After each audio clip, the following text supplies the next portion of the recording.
Haleluya, puji Tuhan. Kita mengucap syukur jika Tuhan kembali lagi mempertemukan kita dalam program yang sudah kita rencanakan. Kita tetap berbicara tentang habit yang harus kita bangun di tengah-tengah kehidupan yang sedang kita hidupi saat ini. Dan saya percaya jika kita bangun kehidupan sesuai dengan nilai-nilai firman Tuhan, saya percaya, sekali lagi, saya sangat optimis dan sangat percaya bahwa kita bisa hidup dalam situasi apapun juga. Makanya kita harus bangun habit supaya kita bisa menjawab. Hidup kita bisa menjadi kesaksian, hidup kita bisa menjawab tantangan zaman yang sedang dihadapi oleh semua orang. Nah, saya selalu berbicara belakangan ini, kita akan tetap terus berbicara tentang komunitas yang berhubungan dengan nilai-nilai.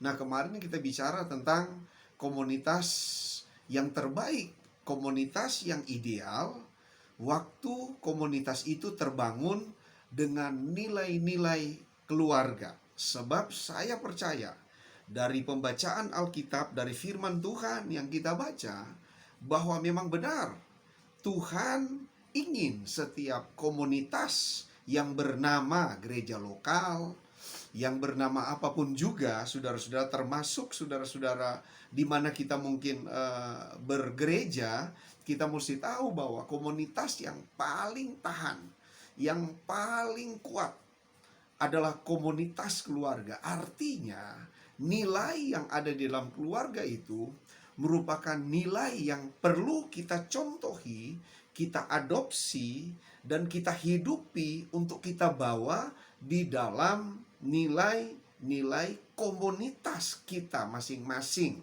apapun namanya. Nah, saudara-saudara, kenapa harus itu? Apa dasar penting? Saya ingin mengulang-ulang ini supaya clear. Apa dasar penting bahwa nilai keluarga itu harus dihidupi dalam komunitas kita? Alasan dasar yang pertama dan utama adalah Allah menciptakan, saudara-saudara. Saudara mesti kita pahami dulu, kita renungkan bahwa Allah menciptakan institusi keluarga itu lebih tua daripada institusi apapun di bawah kolong langit itu.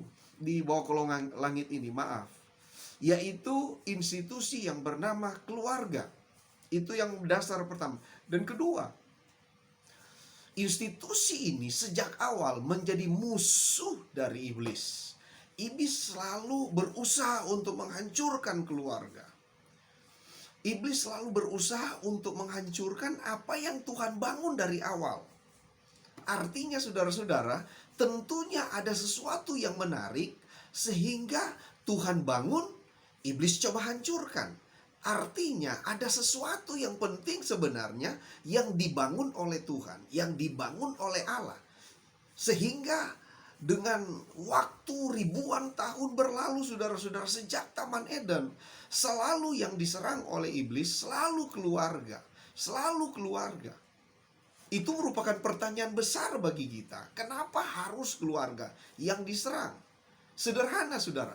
Waktu keluarga diserang, waktu keluarga hancur, maka akan terciptalah komunitas yang hancur, komunitas yang terluka.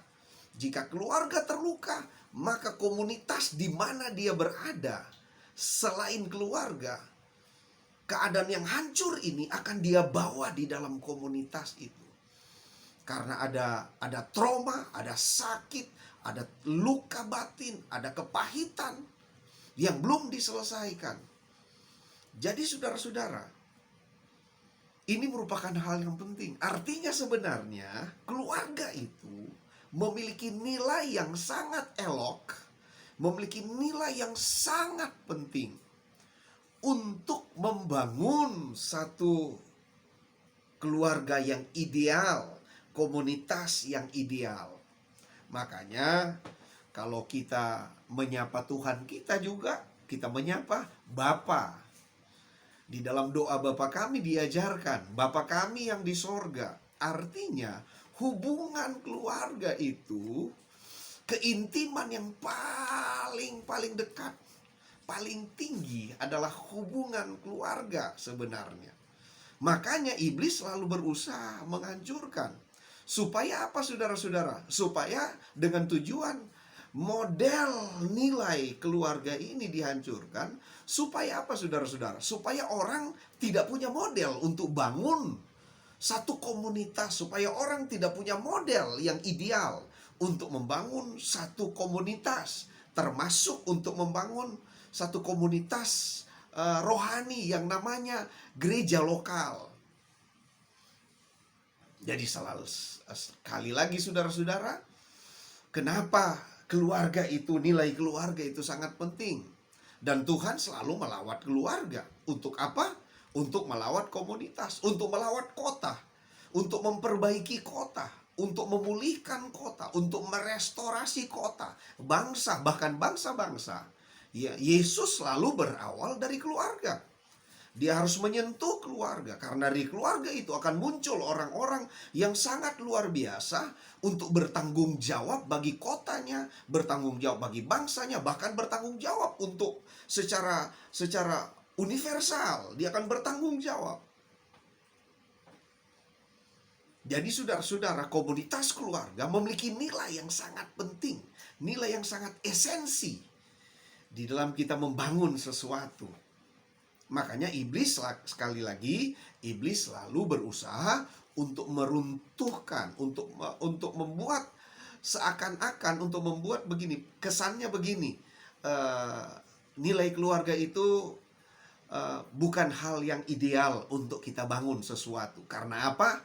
Karena dia pertontonkan, mungkin kita pernah terluka dengan orang tua, kita pernah terluka dengan keluarga, kita pernah terluka dengan keluarga inti kita, sehingga kita tidak membangun nilai itu. Padahal ada nilai penting di dalam keluarga untuk kita bawa. Coba kita buka satu ayat yang berbicara tentang pemulihan nilai ini di dalam Maliaki. Sebagai ayat awal, ini saya ulang-ulang lagi saudara, saya akan mengulang terus. Karena ini penting dan saya harapkan ini menempel di hati kita, dan Roh Kudus memberikan kita pembukaan kebenaran supaya ini kita coba hidupi. Karena ini saya pikir, saya rasa, dan saya percaya bahwa nilai inilah yang ideal bagi kita sekarang. Karena tidak menutup kemungkinan kenapa Tuhan membuat gereja itu ada di rumah. Kenapa Tuhan membuat kehadirannya itu bukan ada di komunitas besar, di gedung dan banyak orang, tetapi dia kembali di rumah, dia kembali kepada suami.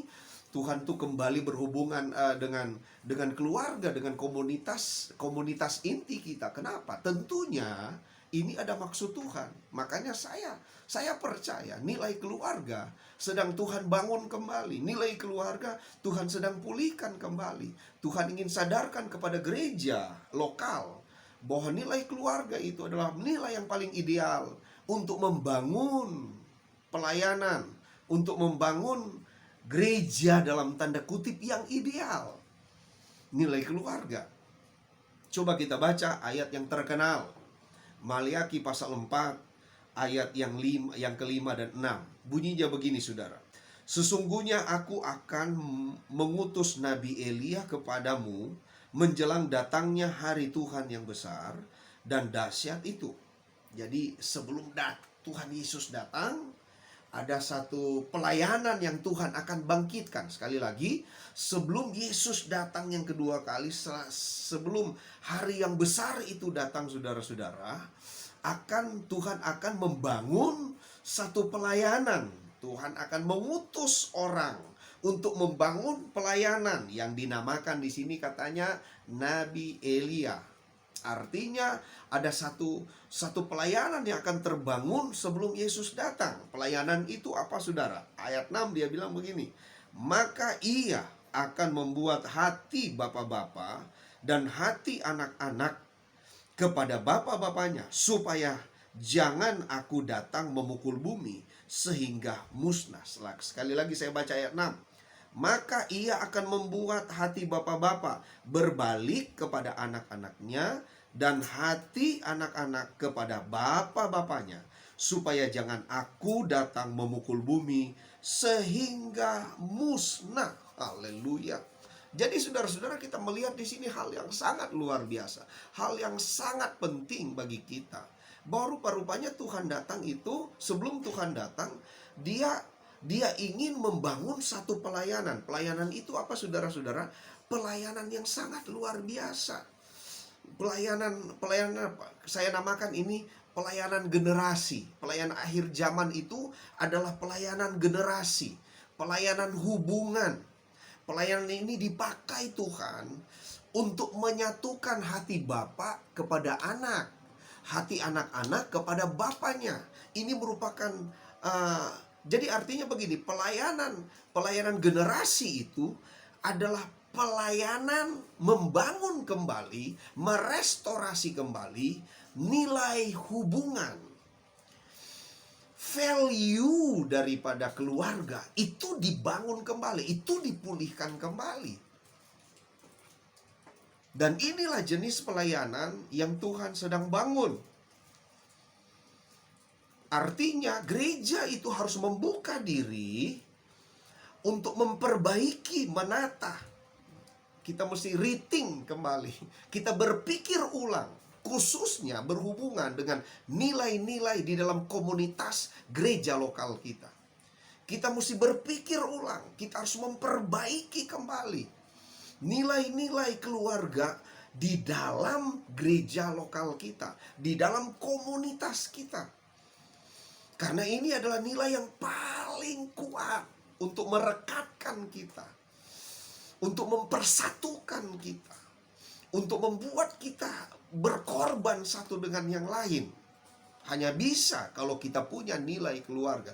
Cuma sayangnya memang nilai ini sudah dikotori, sudah dihancurkan, sudah dinodai oleh iblis, sehingga orang-orang mungkin bermasalah dengan ini.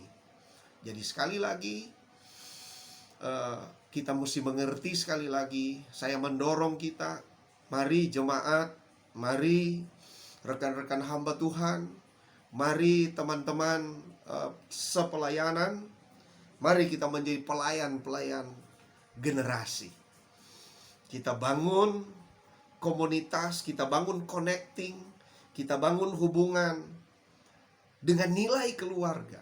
Kita bangun komunitas kita masing-masing, kita bangun gereja lokal kita masing-masing dengan nilai-nilai keluarga. Kita bangun hubungan kita satu dengan yang lain lewat media sosial. Kita bangun hubungan satu dengan yang lain, baik dimanapun kita melayani. Kita bangun dengan nilai keluarga. Nilai ini adalah nilai yang paling penting. Kita akan jumpa lagi dalam program yang sama untuk melanjutkan tentang nilai ini. Kenapa saya mengulangi lagi? Karena saya merasa ini hal yang harus diulang-ulang, supaya kita juga coba berpikir kembali, agar supaya kita memperhatikan juga nilai-nilai yang ada di dalam Alkitab. Dari Kejadian sampai Wahyu itu bicara tentang hubungan. Hubungan antara kita dengan Tuhan dan kita dengan sesama. Dan hubungan itu sebenarnya bukan hubungan di kulit, tapi hubungan kedalaman. Sekali lagi, hubungan kedalaman. Artinya nilai hubungan yang tidak biasa. Nah, nilai hubungan yang tidak biasa adalah nilai keluarga. Haleluya. Tuhan memberkati kita semuanya. Kita jumpa lagi dalam sambungan kebenaran di waktu yang akan datang. God bless you all. Tuhan memberkati kita semuanya. Damai untuk Indonesia, bangkit bagi gerejanya. Haleluya, puji Tuhan. Haleluya. Amin.